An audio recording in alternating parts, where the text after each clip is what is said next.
बच्चों, हम लोग पाठ 7 भारत के संसाधन पढ़ रहे थे, जिसके अंतर्गत आज हम लोग शक्ति के साधनों को देखेंगे। हम लोग सभी शक्ति के साधनों के लिए खनिज ईंधन को ही अनिवार्य मानते हैं, जिसके बारे में हम लोग पहले ही पढ़ चुके हैं या देख चुके हैं, कोयला और पेट्रोलियम के बारे में। इसके अलावा भी ताप ऊर्जा, जल विद्युत ऊर्जा, परमाणु ऊर्जा, जो हमारे परंपरागत ऊर्जा के स्रोत हैं, इनको हम लोग देखेंगे कि शक्ति के साधनों के लिए यानी कि विद्युत प्राप्ति के लिए हम लोग किन किन संसाधनों का या ऊर्जा का प्रयोग करते हैं। अगर हम लोग ऊर्जा के शक्ति के जो साधन है उनका वर्गीकरण करें तो वो दो प्रकार से उपयोग या उपलब्धता के आधार पर इन्हें हम दो भागों में बांट सकते हैं, परंपरागत और गैर परंपरागत शक्ति के साधन। परंपरागत शक्ति के साधन उन सभी साधनों को कहते हैं जो हम लोग उपयोग पहले से करते आ रहे हैं। भूतपूर्व से हम लोग कोयला, पेट्रोलियम, जल विद्युत का अधिकतर उपयोग करते हैं। इसके अलावा परमाणु शक्ति भी इसी के अंतर्गत आता है, जो हम लोग ऊर्जा के साधन के रूप में जानते हैं। लेकिन परंपरागत शक्ति के साधन जो है कुछ सीमित समय तक ही इनको उपयोग हम लोग कर सकते हैं। उसके बाद ये समाप्त हो जाते हैं, क्योंकि इनके भंडार जो हैं संचित हैं। कुछ समय के बाद वो समाप्त हो जाते हैं और इनके द्वारा यानी कोल, पेट्रोलियम का उपयोग करने से वायु प्रदूषण भी होता है। इससे काफ़ी धूल, राख और धुएं की उत्पत्ति होती है, जिनके कारण इनको हम लोग पर्यावरण के प्रदूषण को बढ़ाने में ये मदद करते हैं। इनका जब तैयार होकर जो विद्युत प्राप्त होता है वो काफ़ी खर्चीला होता है। इसलिए परंपरागत ऊर्जा के साधन सीमित होने के कारण मूल रूप से और इनके भंडार कभी भी समाप्त हो जा सकते हैं। इसके लिए हमें कुछ वैकल्पिक ईंधन की भी आवश्यकता पड़ती है, जिनको की समाप्ति कम हो और हमें कम खर्चे पर अधिक मिल सके। इसके लिए गैर परंपरागत ऊर्जा के संसाधन जो है उनको उपयोग अधिक बड़ा है। यानी उपयोगिता के आधार पर परंपरागत ऊर्जा के संसाधन के अलावा गैर परंपरागत ऊर्जा के संसाधनों की भी आवश्यकता पड़ती है, जिनका खोज अभी नवीन तकनीकी के कारण ही हुआ है, जैसे सौर ऊर्जा, पवन ऊर्जा, भूतापीय ऊर्जा आदि। ये गैर परंपरागत शक्ति के साधन हैं। इसके अलावा कूड़ा कचरा या गोबर गैस वगैरह की प्राप्ति, ये भी गैर परंपरागत ऊर्जा के संसाधन ही हैं। गैर ऊर्जा परंपरागत के संसाधन जो कभी भी भविष्य में समाप्त नहीं हो सकते हैं। परंपरागत शक्ति के साधनों के तरह इनका सीमित भंडार नहीं है, ये निरंतर हमें प्राप्त होते रहते हैं और इनसे किसी भी प्रकार का धूल, राख और छाई की प्राप्ति नहीं होती है, जिसके कारण ये पर्यावरण को भी प्रदूषित नहीं कर सकते हैं।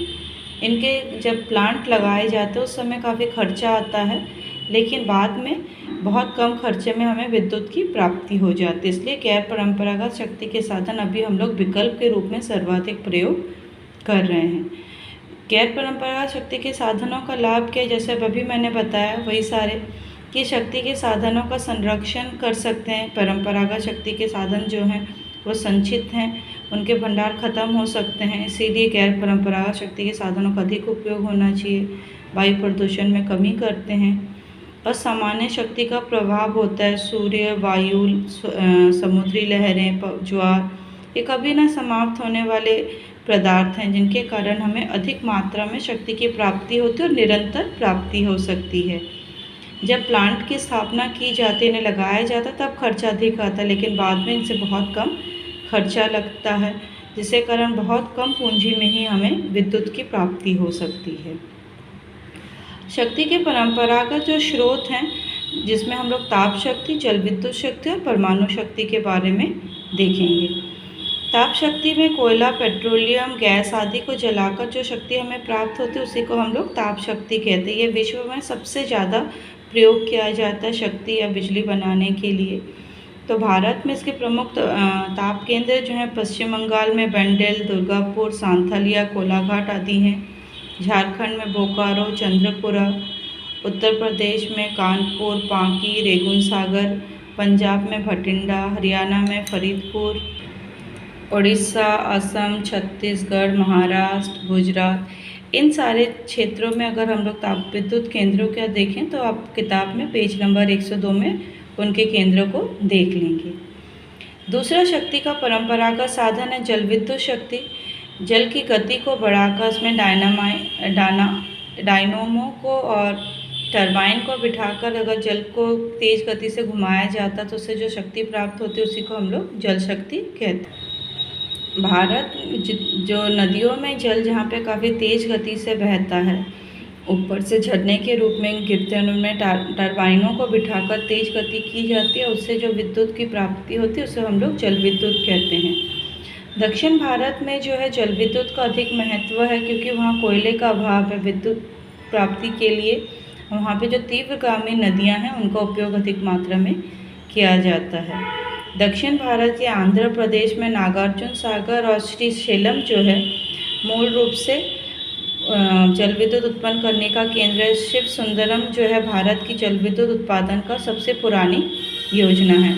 इसके अलावा तमिलनाडु में, केरल में इन जल विद्युत का उत्पादन किया जाता है। पश्चिमी और मध्य भारत में देखें तो महाराष्ट्र के कोयना नदी के ऊपर, मध्य प्रदेश में गांधी सागर परियोजना का प्रयोग किया गया है। उत्तर भारत में उत्तरांचल के टनकपुरी में, जम्मू कश्मीर और हिमाचल प्रदेश को छोड़ दें तो उत्तर भारत की सभी नदियों के ऊपर जल विद्युत का परियोजना स्थापित की गई है। पूर्व भारत में पश्चिम बंगाल, बिहार, झारखंड, उड़ीसा इन क्षेत्रों में कोयले की अधिक प्राप्ति होने के कारण जल विद्युत का उत्पादन महत्वपूर्ण नहीं या फिर कम प्रयोग किया जा रहा है। उसी प्रकार अगर हम लोग एक और परंपरागत शक्ति के साधन को देखें, वो है आणविक शक्ति या फिर एटॉमिक पावर या फिर न्यूक्लियर शक्ति जिसे कहते हैं, परमाणु ऊर्जा। इसका प्रयोग जो है अति सूक्ष्म कणों को, परमाणु के सूक्ष्म कणों को विभाजित कर जो शक्ति प्राप्त होती है उसको लिया जाता है। इसमें न्यूट्रॉन से यूरेनियम परमाणु पर घात करवाकर उसके नाभिक को तोड़ दिया जाता है। उसके टूटने से जो ऊर्जा की प्राप्ति होती है उसी को हम लोग नाभिकीय ऊर्जा या आणविक शक्ति, एटॉमिक पावर कहते हैं। इसमें uranium, thorium, hydrogen, plutonium, lithium आणविक शक्ति के प्रमुख प्रधान स्रोत हैं, जिसमें अभी हम लोग यूरेनियम और थोरियम को तोड़कर ही सर्वाधिक मात्रा में आणविक शक्ति या फिर नाभिकीय ऊर्जा को प्राप्त करते हैं। भारत में जो अणुशक्ति का विकास का श्रेय जो है मुख्य रूप से डॉक्टर होमी जहांगीर भाभा को दिया जाता है, जिन्हें परमाणु ऊर्जा का जनक भी कहा जाता है, होमी जहांगीर भाभा को। भारत में तारापुर परमाणु गृह जो है सन 1955 में मुंबई के पास तारापुर में सबसे पहला भारत का एटॉमिक रिएक्टर स्थापित किया गया था। इसके अलावा राणा प्रताप सागर अणुशक्ति गृह राजस्थान में, कल्पकम अणुशक्ति गृह जो कि तमिलनाडु में चेन्नई के पास है, नरोरा अणुशक्ति गृह उत्तर प्रदेश में है, काकड़ापाड़ा अणुशक्ति केंद्र जहाँ पे थोरियम का उपयोग अधिकतर किया जाता है। गैर परंपरागत शक्ति के साधनों को देखें, जिसमें सौर ऊर्जा जो है सर्वप्रथम आता है। कहा जाता है 1 घंटे में जो सूर्य का ताप प्राप्त होता है उससे अगर हम लोग विद्युत बनाए तो वो साल भर हमारे लिए चल सकता है। तो भारत जो है उष्णकटिबंधीय देश है, जहाँ पे सौर ऊर्जा का दोहन की असीम संभावना है। सूर्य का ताप हमें बहुत अधिक मिलता है, जिसे फोटोवोल्टिक प्रौद्योगिकी में धूप से सीधे विद्युत में उसको परिवर्तित कर दिया जाता है। यह भारत के किसी भी क्षेत्र में हम लोग लगा सकते हैं, खास करके ग्रामीण और सुदूर क्षेत्रों में इनका उपयोग अधिक किया जाता है।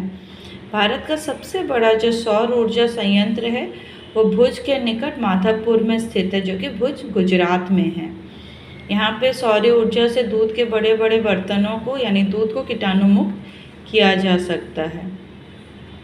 लेकिन इसका यही एक खामती कह सकते हैं कि सौर ऊर्जा को हम लोग स्टोर करके नहीं रख सकते हैं, जिसके कारण ये पर्यावरण संरक्षण में तो योगदान देता ही है और कृषि की खाद्य को प्राप्ति आपूर्ति में भी बहुत मदद करता है।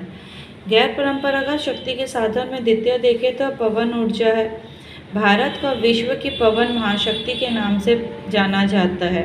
भारत में तमिलनाडु में नागरकोइली से लेकर मदुरई तक इस प्रकार पवन शक्ति का उपयोग अधिक किया जाता है। खुले क्षेत्रों में बहुत ऊंचे टावरों पर पंखे लगाकर उनको घुमाया जाता है, जिनसे विद्युत की प्राप्ति की जाती है। टरबाइन के द्वारा उनको एकत्रित किया जाता है विद्युतों को। ये पवन ऊर्जा के लिए बहुत ही प्रभावकारी है और पवन ऊर्जा जो है अधिकतर खुले क्षेत्रों में, जहाँ पे बहुत तेज़ गति से हवाएं बहती है वहाँ पर अधिकतर इनका प्रयोग किया जाता है।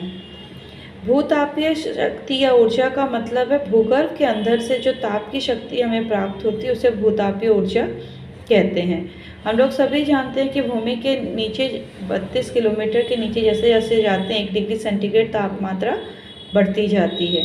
तो गहराई में जाने पर हमें पृथ्वी के अंदर बहुत सी शक्ति या ऊर्जा की प्राप्ति होती है जिनका प्रयोग हम लोग विद्युत बनाने में करते हैं। जहाँ पे भी गर्म पानी के झरने प्राप्त होते हैं या फिर गीज़र जिन्हें कहा जाता है उनकी प्राप्ति होती है, वहाँ से हम लोग इन्हें भूतापीय शक्ति का प्रयोग करते हैं। जैसे गर्म पानी के चश्मे जो हैं विद्युत उत्पादन में प्रयोग किया जाता है, तो भारत में इसके 2 परियोजना अभी कार्य करी। एक हिमाचल प्रदेश के मणिकरण के पास पार्वती निकट के और दूसरी लद्दाख में पुंगा घाटी। इसके अलावा पश्चिम बंगाल में जो आपका बकेश्वर है वहाँ पे भी ताप ऊर्जा की प्राप्ति की जा रही है। बकेश्वर में जो हीलियम प्लांट लगाया गया है जो पृथ्वी के अंदर से भूताप शक्ति को प्राप्त करते हैं। भारत के संसाधन पाठ हमारा यहीं पे समाप्त होता है, जिसमें हम लोग आज परंपरागत और गैर परंपरागत शक्ति के साधनों के बारे में हमने देखा।